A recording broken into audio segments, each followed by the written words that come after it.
We are live on Facebook. We are live on Instagram. Scott Nelson, my best friend, welcome to the Big Idea Podcast. What's going on, buddy? Hey, good morning. Just over here quarantined up in Las Vegas, trying to enjoy myself, be positive, be productive. You know, over the years, I think there's a lot of lessons that people can learn from you. You know, over the years, I always say Scotty has more friends than anybody that I know. You know, if someone doesn't really like Scott, I'm like, oh, you probably got a problem because your life is built around serving people and making sure that people feel included and everybody's taken care of. And it's very, very outward focus, which right now in times like this, if people haven't necessarily been living like that, or they weren't aware that that's actually in many ways what really supports happiness and feeling like you're a part of something. I think that's some lessons that they can take from you. So giving a little bit of background on Scott, he actually started his first internet company, I believe, in 1996. A company called OTM. If you're in Brazilian Jiu-Jitsu, Scott's probably considered a legend by most, or at least those that know the impact that he made on the sport. And really you built OTM into something that is a very popular brand, something also called Lucky Gi, which was really the first high-end Gucci type gi out there. I was a little jealous that I didn't think of that. But I think that as far as relationships and lessons from that, carrying, understanding that happiness comes from giving back. That's really the life that you've lived. You served people for a long time. So thank you for that, Scott. And just some thanks for that intro. Of course. Wish my mom could hear it. Right. Well, I think most people are a product of their environments, man. And, I was a kid that went to 17 schools before I graduated to high school, 4 high schools in 4 years. And, when you're the new guy that many times, you better learn how to make some friends, because I learned how to make friends quick because I was constant on 3 different continents, like all over the place. So, and that's part of how we met one day, was me out making friends at a jiu-jitsu tournament. And we just really clicked a long time ago and been connected and been friends ever since. So you realize it was like almost 24 years ago. It's nuts. I try not to think about that part too much.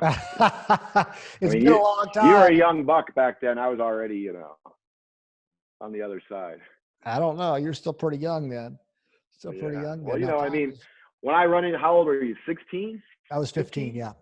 15 years old. This guy's already an entrepreneur, out building a business, starting his own magazine, creating a difference in a brand new sport that most people didn't even know about. And I think one of the things is that we both fell in love with Brazilian Jiu-Jitsu and martial arts and fighting, and saw it as a way to improve and change people's lives. For me, every time I invited somebody to train, especially if they stuck around, they're always super grateful for it. And that's part of the reason why I backed your mission and jumped on doing the hospital. It's the same thing. We get to change and save people's lives. So it's been a cool ride, buddy. Absolutely. Yeah. It's been a heck of a ride. A lot of people, to give you kind of a background, Scott and I started CHIPSA, purchased CHIPSA with our other business partner, Dedrick Perry, who is an amazing human as well. But about 5 years ago, we opened CHIPSA and kind of dove in head first, moving into the hospital for the first 6 months. I left my home in Nashville and moved into, I think it was room 201 at CHIPSA. I think, Scott, you were in 202, was it? Well, I think we started out on the 5th floor. I remember the first night that I was there on the 5th floor, I was in one of the singles, so maybe 505 or 504, and on Saturday morning, this blaring music was going. And I woke up, it was 8 a.m. and I'm like, God bless these Mexicans for partying at 8 a.m. Huh. I mean, I'm grumpy because I woke up, but if you're partying at 8 a.m., like it must be a heck of a party. So I look out the window, and directly across from the hospital in the alley was a Zumba class going at 8 a.m. Yeah. And all I was thinking is, how are our patients going to sleep through this every Saturday morning? Like, boom, mind blown. But I think we moved down to the creepy floor. 201 and 202 was our floors, our rooms, I mean, for a minute there. Yeah. And about 6 months, a lot of people look at that. We move into CHIPSA. Um, there's a lot of it's complicated opening a hospital in Mexico. Let's Mm-hmm. just say that. You can imagine there's some things that are a lot easier, some things that aren't. One of the things that definitely isn't is we didn't speak Spanish. So Scott was actually on. We were going to meet the owner of the building. This is before we had opened. And I'm like, oh, Scott lived in Brazil for about 3 years, and I'm like, oh, good. Well, I'm glad that you speak Spanish. And Scott's like, I don't speak Spanish. I speak Portuguese. That was Esparecidas, esparecidas. yeah. Close. So it's a lot alike. Yeah, yeah. But That was an interesting adventure, that first trip down to Tijuana. I'd never been to Tijuana. Of course, I lived in Iran, been to Pakistan, Brazil, a bunch of other countries that have, wide wealth disparity, big gap. But man, when you first drive in, it can be a little bit intimidating. But once you get out by where Playas, where the hospital is, it's just a sleepy little beach town. And you could have a big sigh of relief that you think you might be going someplace scary or dangerous. And yeah, just not what it was. So, but it was. no, It was there were a lot of nerves that kind of went on with that. But ultimately we moved into the hospital. Literally, we wanted it to know every aspect of the hospital, from how to clean the surgery rooms to how to clean the toilets. To Yep. Cleaned a all lot the of different toilets. all the different issues that come up. And the first 6 months were very interesting Mm-hmm. times, but it's cool to see, the idea that we kept possibility open. We always search for newer and better treatments. We weren't attached to, in a lot of the alternative realm, people are stuck on, you know, being right. Like, oh, it's got to be this. I mean, we're the original Gerson hospital. If we wanted to ride that coattail of Gerson therapy, very popular treatment, we could have done that. But in reality, we believe in Gerson therapy as a great adjunct diet, but we don't look at it as a cancer treatment. But really, uh, seeing the progress over the last 5 years to, CHIPSA probably being the largest integrative cancer hospital in, whether it's a clinic or a hospital, we're a full service hospital, but in Mexico. I mean, it's been an amazing ride. Oh yeah, it definitely has been. The challenge. Thank God, Dedrick's writing a book of all the craziness, because it's become a blur for me. And who would have ever thought some of these challenges that we got ourselves involved in, would have been our challenges. Back then in hindsight, even with all your super strategy and super planning, we hit some roadblocks that we would have never expected to be a roadblock. And we had some pranks pulled on us. I mean, one of our first HR directors made up a Mexican holiday to give a bunch of employees time and a half and paid money off so she could collect some funds in the background, with her got a little scheme going.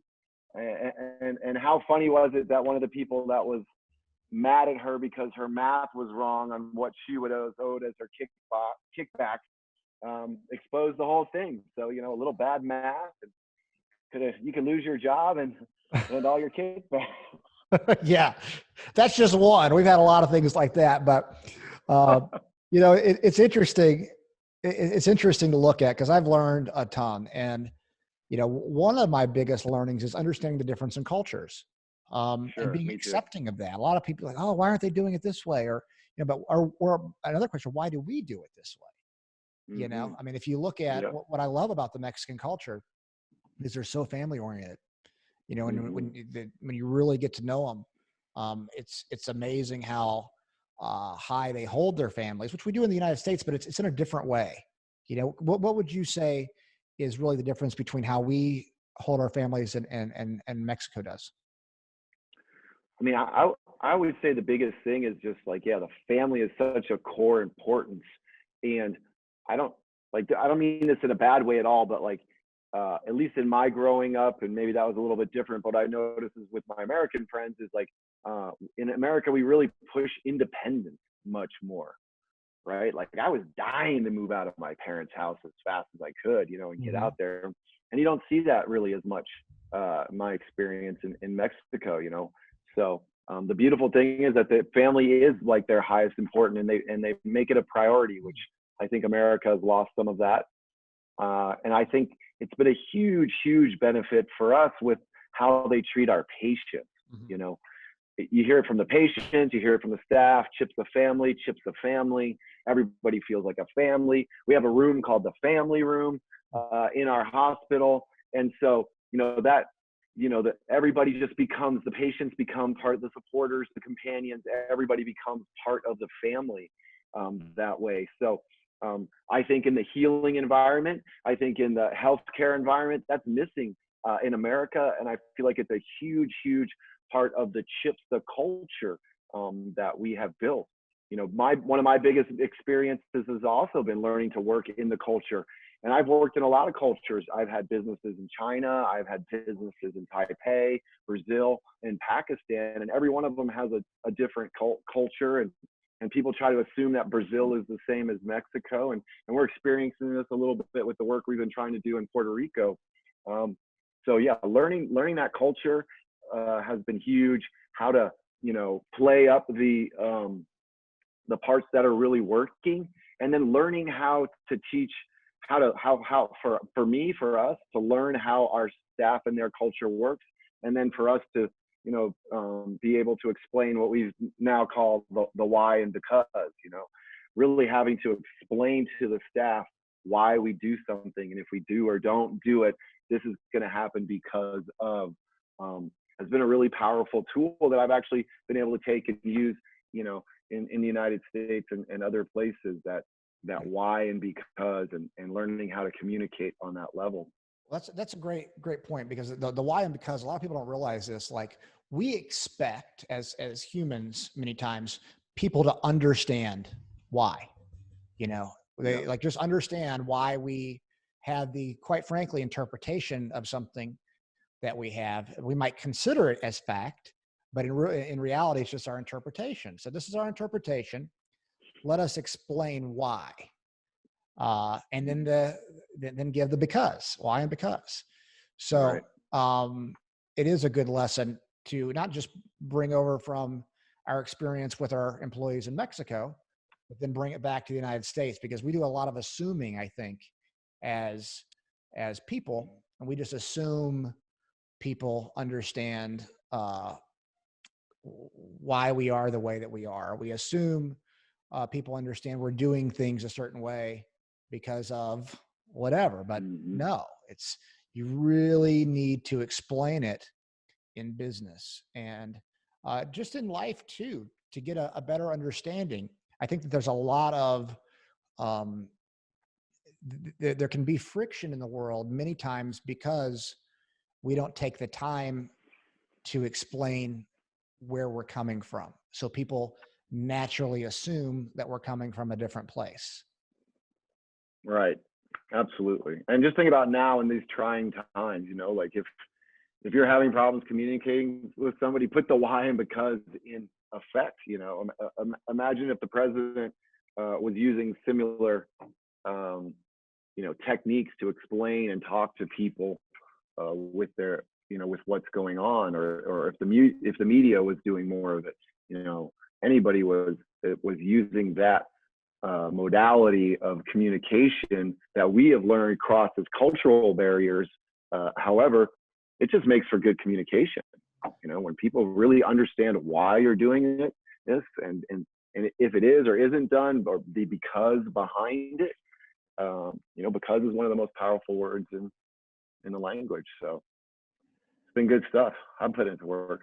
Yeah, absolutely.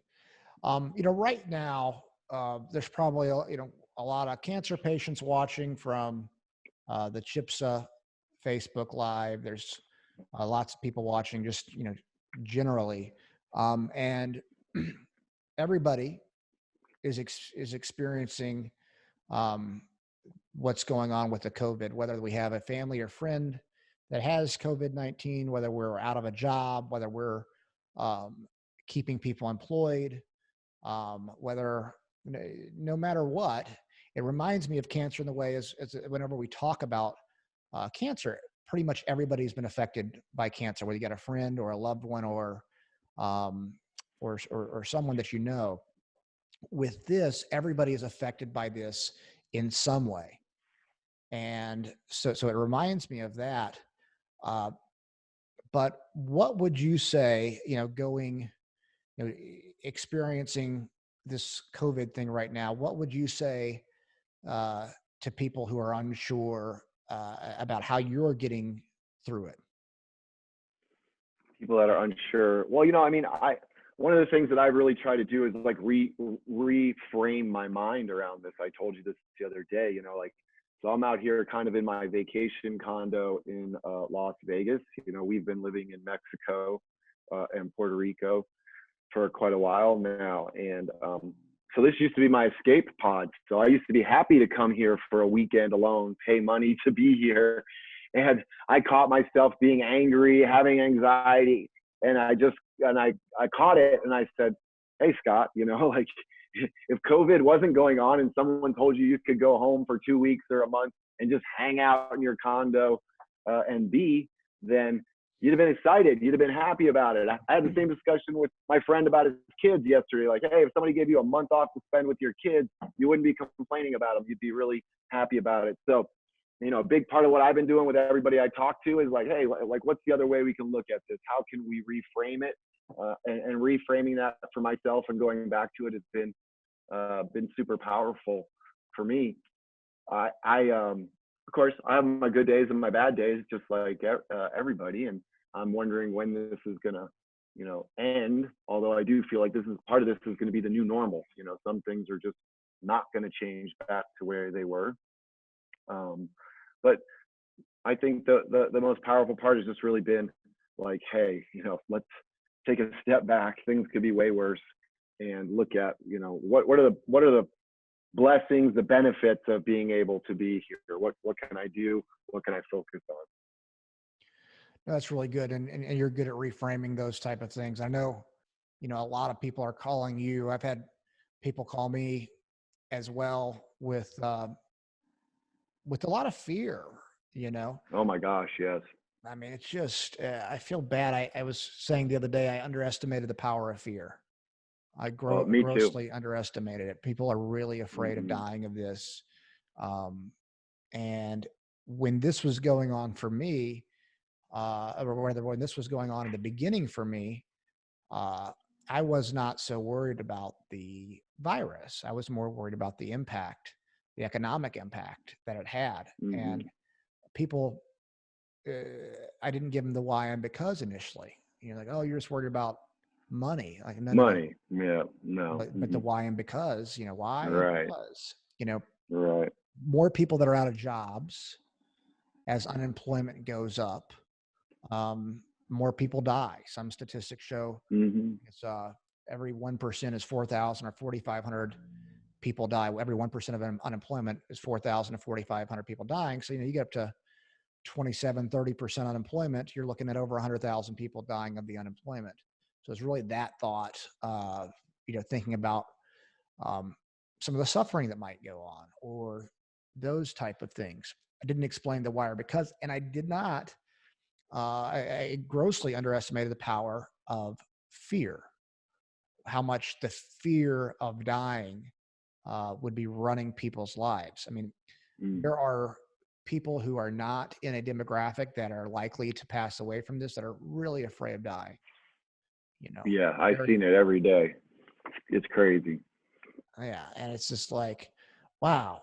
Uh, I've had to talk people off cliffs. Basically, Yeah. it's been sad, and one of the things I think people can do is be empowered by, the actual numbers or data and Hmm. really looking into it. I mean, like, imagine, Scott, if we had a 99.5% chance of curing somebody's cancer, stage 4 cancer, every time they came in. I mean, how would we be?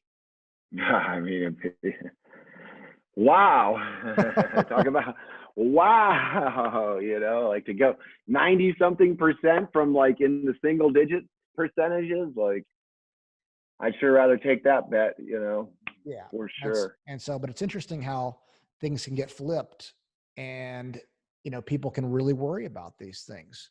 But I Hmm. don't think that it's not something that for a lot of people that not that they shouldn't be worried about it. They shouldn't be staying at home and keeping their elderly safe, but, um, we're really afraid of dying, of something like this. For most people, it's a waste of energy, right?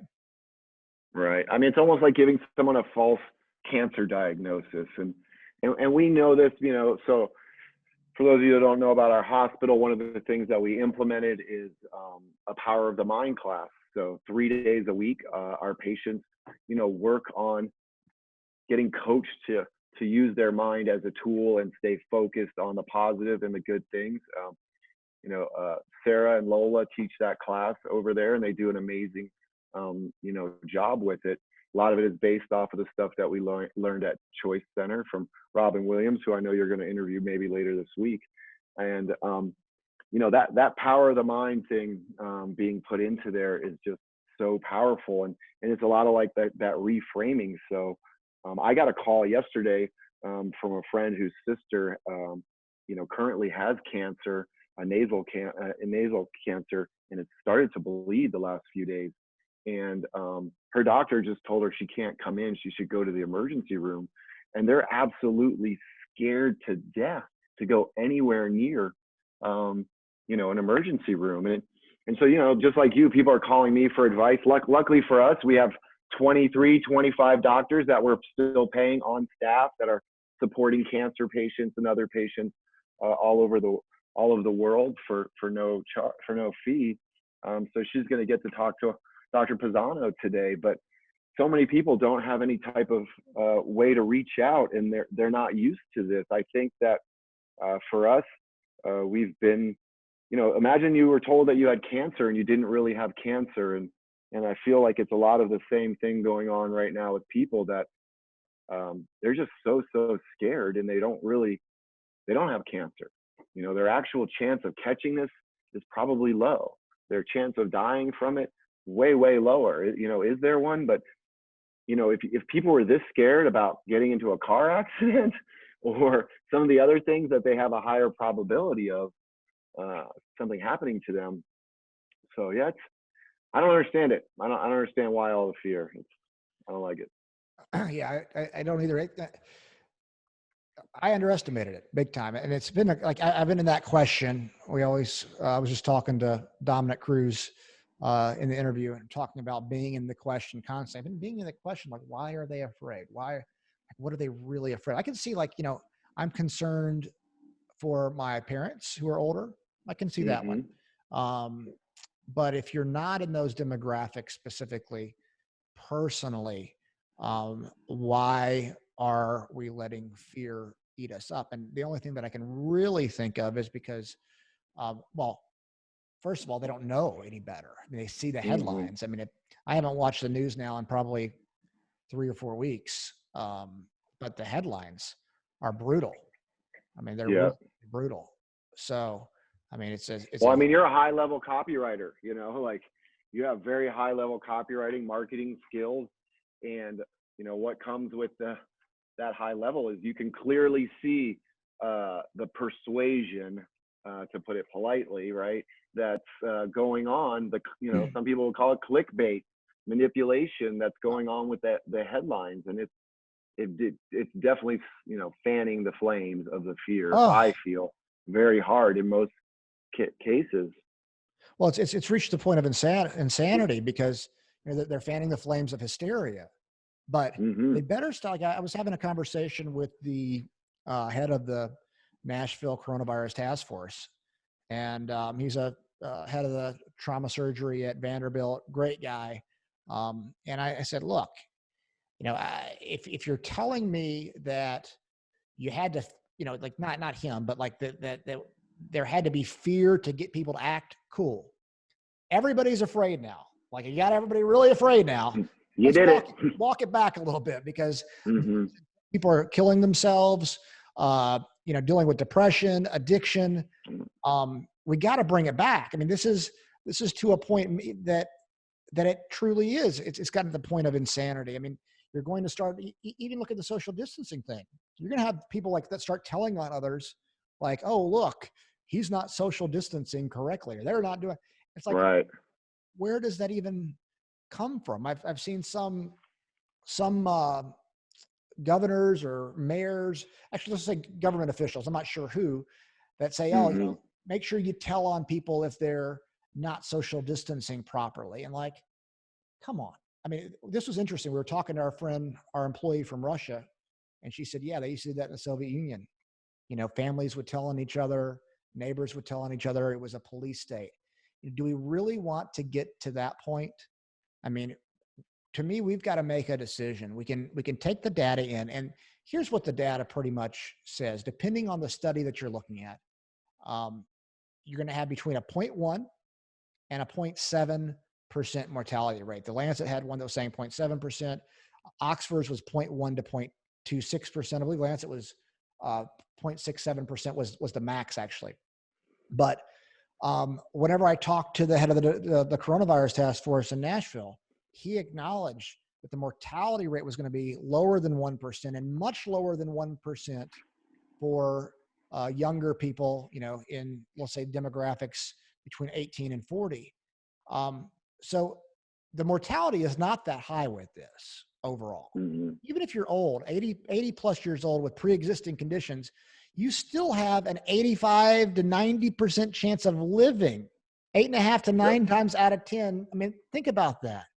So, should we still be concerned and stay at home and do right now kind of what they're saying? Sure. But should we cause this hysteria where neighbors are turning each other in for these things and publicly shaming, and then get to a point where you have the left and the right? You got Democrats and Republicans, and this is going to become a political issue. If you're a Republican, you believe it should look like this. If you're a Democrat, you believe it should look like this. And I would have to ask the people listening or watching, at what point can you think for yourself? At what point can you be responsible as an adult to take the information in and think for yourself? At what point can what we're saying right now not be considered dangerous? I've been facing people attacking me saying, and I've heard, you just want people to die. Right. No, I've heard them say. That's why I opened a cancer hospital. I just want people to die. Right. Yeah. No, you're not being empathetic, or you're not caring. Like, no, actually, I mean, I'm looking at this thing from 30,000 feet and saying, hey, we're responding right now. We're reacting right now erratically and hysterically.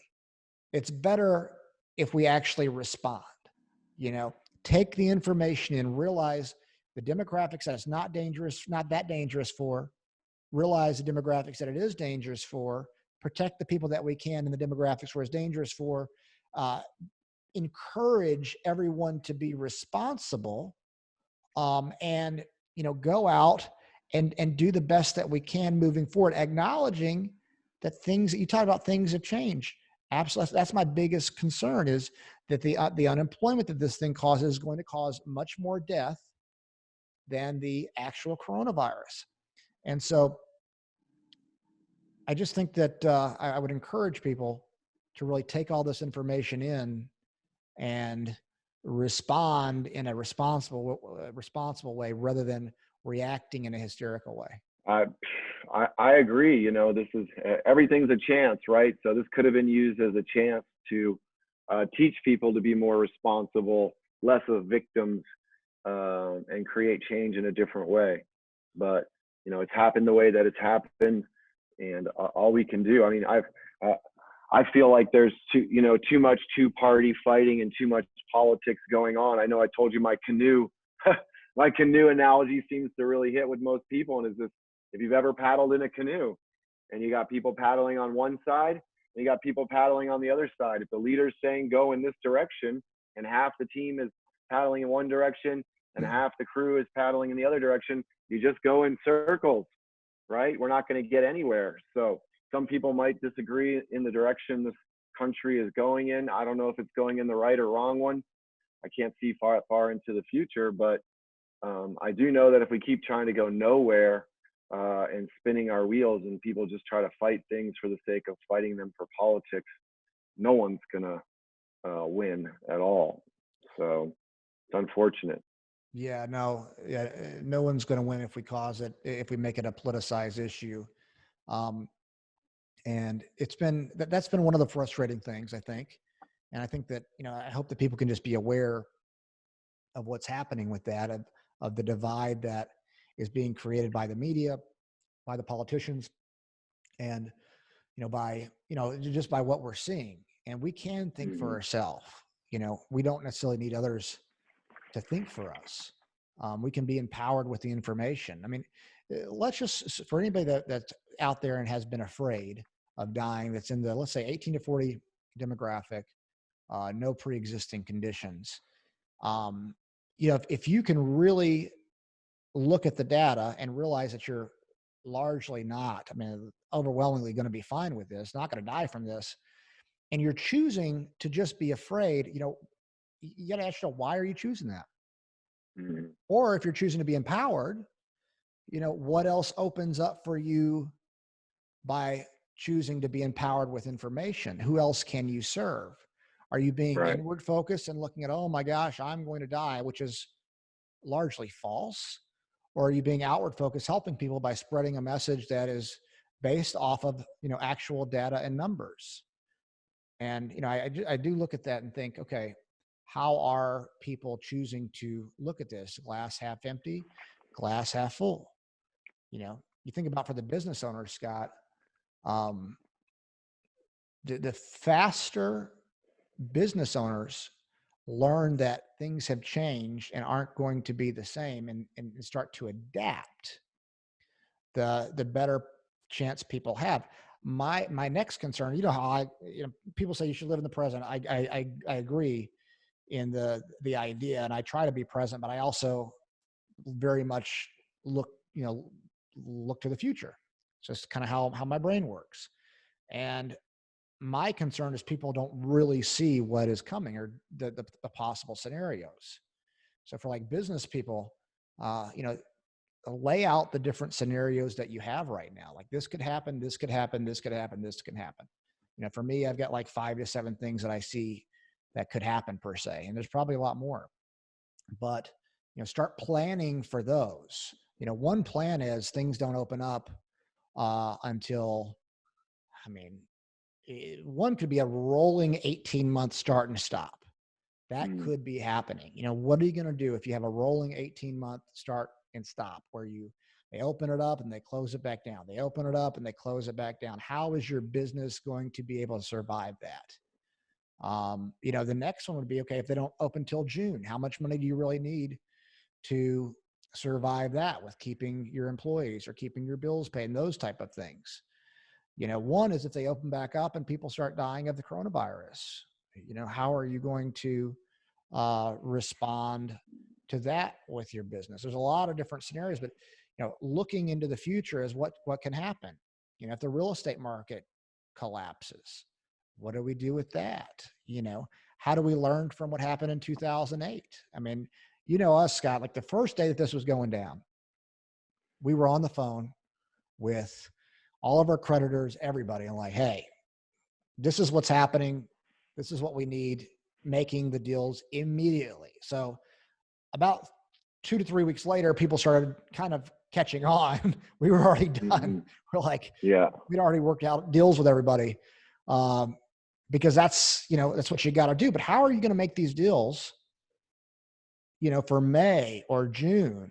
That's a conversation you should be having with your creditors right now. What type of deal can you make? Hey, if I on a rent. Hey, if I pay 12 months up front, can I get the next 12 months at no cost? That's a possibility if you have rent. All of Right. these creative deals that, really looking into the future can support you with if you need to make some deals now. Sure. Well, one thing, everybody doesn't have your Elon Musk style brain where they could just do this and see into the future. So, but I mean, I know you've turned off the news. I haven't turned off the news. I've been trying to watch the president speak, Trump speak every day, and kind of filter through the news, largely to combat my father and my uncle's fear, because they're so into the news and so into the media. They both went to being like okay with this, to being like literally scared to death. And they have no cases of corona in the small little town that they live in. They have the closest case is a 90-minute drive away, but they're scared to death. And they weren't scared to death when this first started. So I look at it also, so why isn't the media talking to people? Hey, if we reopen on this date, this is what life could look like. If we open on this date, we could look at. So, again, it comes back to like what information are people getting, and why are they getting it? And because they're getting that information, this is what's happening to them. But we do all have a choice of how we interpret, react, and take that information in. So staying in responsibility, not becoming a powerless victim to this. However, there's no good news stories going on. There's nothing telling you how to plan. There's nothing going on like that. So I think it's a scary time for people because they can't shift out of that reptilian survival mode to focus forward and start getting ready. I see a lot of business owners that we know, people that we know, they're just sitting around the house talking crap on Facebook. And I'm thinking, you better start, I don't know who you're waiting on to save your business, but it's probably not going to happen unless us, do it. And we've taken lots of precautions to, our hospital is not our only business and not our only business together. So, I feel sorry for those people. I feel bad for those people because I think they do think things are, I'm constantly telling people this is the new normal. I can't wait till it's normal again. You're going to wait the rest of your life because it's not coming. So, you know what? It reminds me of that book that you gave me. What's that book called? Man's Search for Meaning. Yeah. Right. And that psychologist that wrote, anybody who's struggling in this time and needs another way to look at this, Ed gave me this book back when I was running the floor at CHIPSA. And so I was dealing one-on-one with all the patients and their companions, or as we call them, supporters. And it really helped me out in a lot to understand how this psychologist dealt with the new normal of being in a Nazi concentration camp, and then how he was able to reframe the prisoners to not give up and not kill themselves. And one of the most important things that he talked about in that book was not waiting on a date. Prisoners that said, we're going to be released by January 1st, and then January 1st would come and they'd put so much time, energy, attention into that January 1st date that when it would pass, they would give up. So that's something that I've been, and all the people, patients, and everybody that I've been talking to is saying is like, hey, don't get fixated on a date, right? Like just assume that you're going to be in this position and this is the new normal. And how can you make your life work in the new normal so that if it comes early, great, better. But you're not waiting on this May 15th date, May 15th. Well, May 15th comes around and a lot of people have been waiting on May 15th another month, another 15 days. That mental crash the guy talked about, the psychologist talked about in that book, was the most deadly thing that he had to deal with. So he had to talk people out of, and he would go around the camp and he would, if people were expounding information, January 1st, he would try to quell that information because he knew the damage that it was going to do. So, I always thank you for turning that book on to me. It's been an awesome book for me to read, and it's really supported me a lot right now. And I've been referring people to buy that book and check it out. You can get it for like $1.99 used on Amazon. Yeah, that's actually a good reminder. I need to go back and read it. Yeah, Viktor Frankl and Man's Search for Meaning. He was a Jew in a concentration camp. His family got taken away, and he talked about, every day, what kept him going was the hope that his family was still alive and getting to see them. And of course, they were all killed too. He found out afterwards. But um, you know, this isn't the first time that humans collectively uh, have suffered, and not that everybody's suffering, but there is a lot of suffering going on right now. So Hmm. this is not the first time, though, in history that society has dealt with something like this. Um, growing up in the United States, uh, we've lived a pretty good life, comparatively Sure. to many places around the world. We have, especially my generation and your generation, um, we haven't had a lot of really tough things, to deal with. I mean, we had September 11th, which, of course, was horrible, and the crash of 2008, which was bad. But this is going to have a much broader uh, impact. It's going to affect everybody. September 11th didn't exactly affect everybody. Crash 2008 didn't exactly affect everybody. This is going to affect everybody. And, a lot of people right now uh, aren't exactly planning, and they are just waiting for everything to get back to normal. And as soon as, it's what Dom and I were talking about. Actually, we all three were on the line the other night. Is, the whole Darwin quote, or it was at least credited to Darwin, that it's not the most intelligent that will survive, or the strongest that will survive, but those that can best adapt to Adapt and change. change. Yeah. And if you're in denial about things changing right now, um, I would just invite you to lose that denial and just Right. realize that everything has absolutely changed. Things are different. Things have changed. We've got to adapt to that change and move as fast as possible. Uh, principles don't go away. As in, success is attracted to speed. So you adapt to the change and you take action. Take action in that change. Um, you know, talk to other people that are dealing with this, but don't just take, like, a lot of people that I'm talking to right now in business. Their minds are in many ways frozen. I see a lot of people frozen right now, not knowing what to do.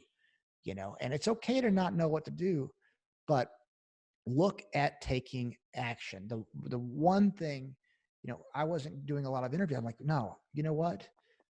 Just going to take those steps to start getting back on here, taking action, having these conversations, open up the conversations, because I'm not hearing a lot of the conversations that I think are important online.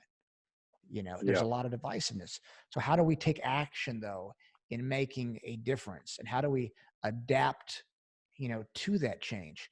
CHIPSA might not ever look the same. Could never. You don't know. How do you? Well, I think going to an outpatient model could possibly best serve our patients. How do we still get Mhm. them? These are the questions that we're like that I'm going through. How do we provide the highest level of care possible in the current environment for our cancer patients, for our Right. arthritis patients, for our patient? How do we do that? Well, I mean, if we're stuck, Scott, in this, it's got to be a full hospital. Like, as far as running a full hospital like we were running, I don't know when that comes back. It could come back sooner. To me, we're a long way away before we can have a full hospital in Mexico. I mean, right now, I think the outpatient model is better for that and serving people. People can be more mobile. If they talk about closing the border, we can get people back over the border quickly. We can make adjustments. Um, I think that is the type of conversation people have got to start having, because, if not, you're standing still, which basically means you're dead, right? Right. Yeah. I mean, adapt and adjust. Adapt and adjust is like really all we can do.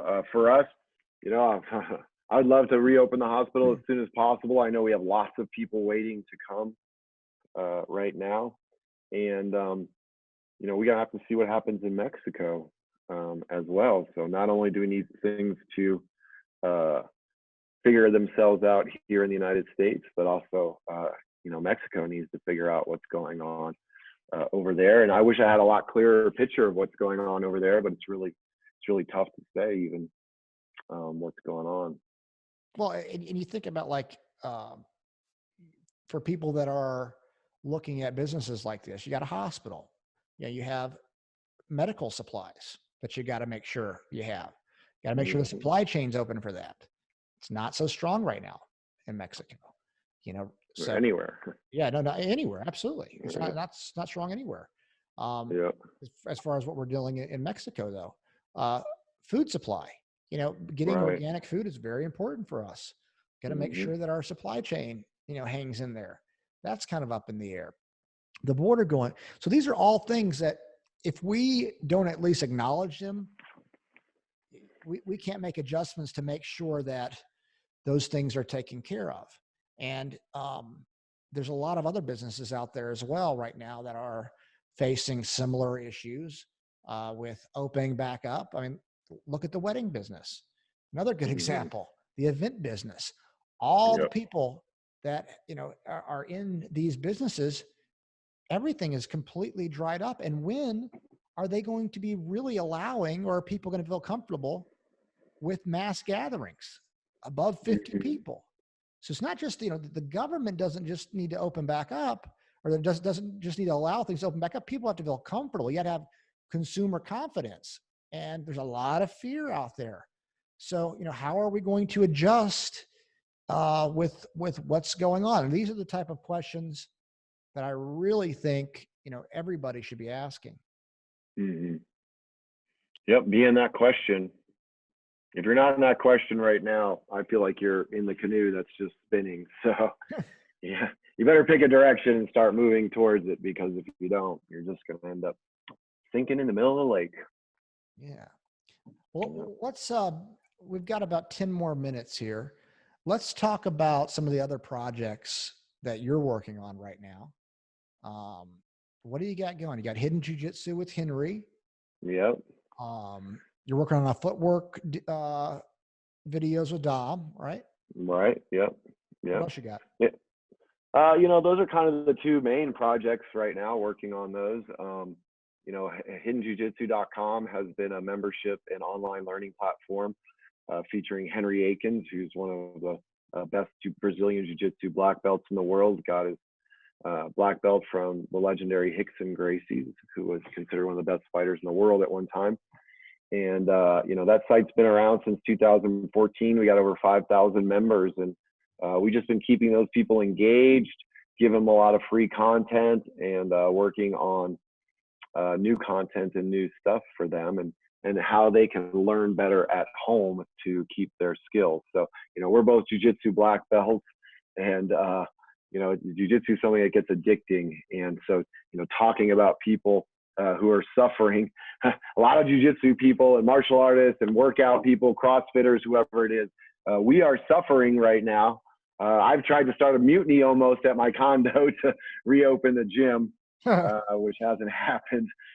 So doing that, and then Dominic, UFC champion, best footwork in the world for fighting, absolutely. Was hanging out with him, and he wanted to give back to his fans.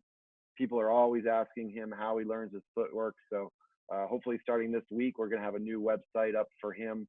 And he's going to be sharing techniques and all of the home drills and the home training that he's been doing while he's on quarantine. And he's going to be sharing it on his Facebook and Instagram Live for other people to train along with him, and do some live Q&A stuff. So, just trying to give people positive, good content, be productive, that they can work on and use.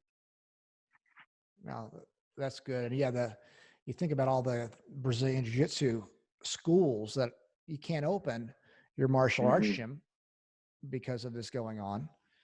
And you've got to adapt. And actually, I think a lot of people are probably adapting to a model that you already had as far as online learning. Are you hearing other schools doing that? I've seen a lot of people doing it. Yeah, a lot of the smart people, they're doing it, and they're adapting, and they're being fighters. unfortunately, I'm also seeing gym owners like go into full victim mode and, just not fight. It's like, hey, you own a martial arts school, you're an MMA gym owner, you're a fighter. It's time to lead by showing people how to fight, not just ask for a pity party online. Please pay your dues. I'm a good person. Wah, wah, wah. No, here's the value I'm giving you. Thanks for paying all your dues before. If you could keep paying them, great, but shift, refocus, reframe. Like you're a fighter. You should be able to do that in a fight. We're all in a fight right now. One of the most brilliant things that you always talk about is how we have created CHIPSA Hospital to be a lot like a fight camp for people. And we've had top PhD, MDs from all over the world come in and say, how did you guys create a hospital like this? And, it's really based off of you coming up with the idea of, hey, if my mom needed a cancer fighting team, what would that team look like?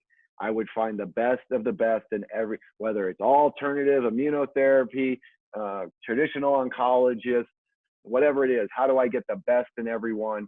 And to be my mom's coach, to be our patient's coach, which is a really, really good, really powerful way to look at it. And you were really nice at the beginning, talk about how, I'm good at collecting friends and I have a lot of friends out there, but you're really good at enrolling and engaging people into your vision, into what you see. And, I wish more of these, jujitsu school, MMA school owners, and even some of the CrossFit guys that I've seen, could lean into the fact that, they're fighters. Okay, it's time to fight. And if you're a black belt and you're an instructor, an owner, a coach people, be a leader.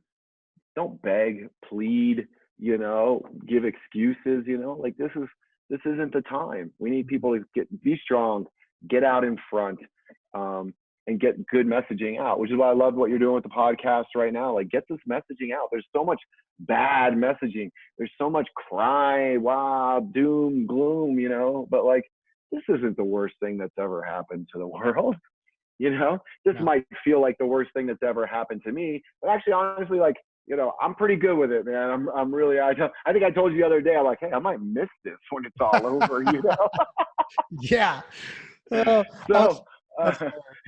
that's how you've completely reframed everything, right? So I'm trying to have a good time with everything. But so, thank you for what you're doing with this for sure. And I hope that other people can listen to what you're saying and what the information that you're giving out here and reframe it, even if you got to reframe it hour by hour or day to day, like, how can this day be a great day? Like what can I get? Hey, I get a day with my kids. That's another thing that's really been bumming me out. All these people complaining about having to take care of their kids. Like, hey, do you appreciate your teachers a little bit more? Because they've been dealing with those two brats while you're not. Hey, guess what? And who made them into brats?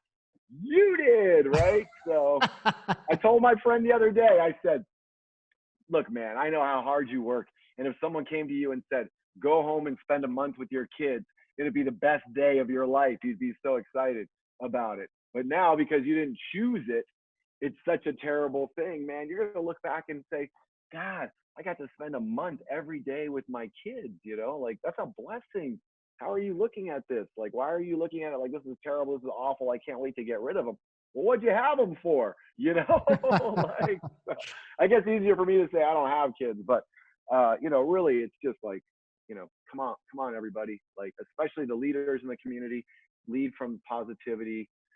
When in doubt, focus out, and let's be the voice of positivity and looking at this in a different light, I think. So something that I've always found that you're really good at, something that I've always been, I've looked up to you about, and always I asked you, like, hey, am I looking at this right? Like, how what's going on here? And so I've always appreciated that, and hopefully people can, give it up, start doing, like, how long are you gonna be miserable for? Like, right. If people can figure out how to live through concentration camps in Nazi Germany, I can figure out how to live in my nice condo. No. Yeah. Yeah, absolutely. And, I think that there's a lot of blessings that will come out of this. I think we get to acknowledge, what we're feeling, and those are all legitimate feelings, but, the freedom comes from standing responsible for what's going on. Not necessarily, when I say that, it could be taken wrong, but taking responsibility for how you're responding. That might be a Mm-hmm. better way to say it. And you're a slave to it when you're a victim to it. And so that's really a choice that you have every single day. Um, we are facing a lot right now, all of us. You and I are facing a tremendous amount of stress that could be, we could be taking it as, oh my gosh, it's so much stress. But nothing really good comes out of freaking out and hysteria. How do we look Mm-hmm. at this from 20,000, 30,000 feet? Who are we making this about? What we're feeling or the people that we're serving? There's dying cancer patients that need us to be strong right now. They need our treatments. They need us to uh, figure out in what capacity we open back up as fast as possible. That is important stuff for United Cancer Centers. We haven't even talked about that. We got to jump off, but you know, if this delays us opening in the United States, people die. Oh yeah. Countless people. We believe we have the best model for a cancer treatment facility in the world, as far as how we would do it in the United States. We're going to be the first institution to implement the right to try legislation. We've got as good of a team as anybody. Dr. Francisco Marincola as our chief medical officer. We got Dr. Michael Liebman as our chief scientific officer, Dr. Vijay Mahant. He is the vice president of precision medicine, and the list goes on and on and on. And so you have the who's who in these fields. And because of this, we might not be able to open right like when we planned. Sure. And so that means that more people die. We know that we have options that nobody else really has, even in the United States. Like we're able to launch with United Cancer Centers. It was our dream and our vision to be able to launch really a CHIPSA 5.0. What we're doing in Mexico is amazing. We do a lot of amazing things, but the access that we would now have in the United States with this legislation and putting it together in a logical way, it's revolutionary. I really believe that. It makes the biggest difference. So, how are we not just going to survive this, Scott, but how are we going to thrive so we can have our system reach as many people as possible? That's where our mindset needs to be. Could be a tremendous amount of stress. I've been surrendering to it. So I was having a conversation with Dominic Cruz about surrender. I got to surrender to this. We got to surrender. We just keep surrendering and talk to our friends, reach out to you, reach out to Dom, reach out to Dedrick, Ken, Robert, all of our network and work through it. But, none of our network lets each other be victims. We're not victims. We're responsible. No. We can talk about these things logically. We can grieve when needed, but we gotta move on because there's a lot of people that need help right now. And Yeah. I think it's important, Scott. Our work is important. It's not something that any of us take lightly. We owe it to the world. We owe it to anybody who's died of cancer. We owe that to them right now. Anybody who's any families that experience all the patients that came to CHIPSA and passed away, we owe it to them, man. It's too big. It's too big to fail. I truly believe that this vision of United Cancer Centers is way too big to fail. And the idea that we might not be able to raise money for it now, or might not be able to open, I'm not accepting that. I'll surrender to the fact that that could happen, but that's not even really my mentality. It's going to happen. It's already happened. We just got to figure out really the path to that. But I say all of that because I'm giving people context of what's going on in my mind with complicated big things that we're dealing with in the world. And I'm not letting it dissuade me one bit. I know you're not letting it dissuade you one bit. I know Dedrick's not. Like we're not letting it dissuade us or get us down. This is just a little, maybe a big speed bump that we get to figure out how to get over, or move around, or maybe even fly over it. Mm-hmm. Yeah, I'm with you, man. There's no giving up. That's for sure. Yeah, sorry, I just went off on a little No thing. giving up, sure. That's all right. For Hey. those watching on Facebook Live and Instagram Live or just listening to the podcast, these are important things to us. We really do care about them, and no, we're not going to give up on this. But we gotta take in facts. We got to take in the data. We got to adapt with the change. Maybe United Cancer Centers doesn't look like what we thought it was going to look like, but we're able to put in a little bit of a different model. Maybe CHIPSA doesn't look like the old CHIPSA, but we're able to put in a different model.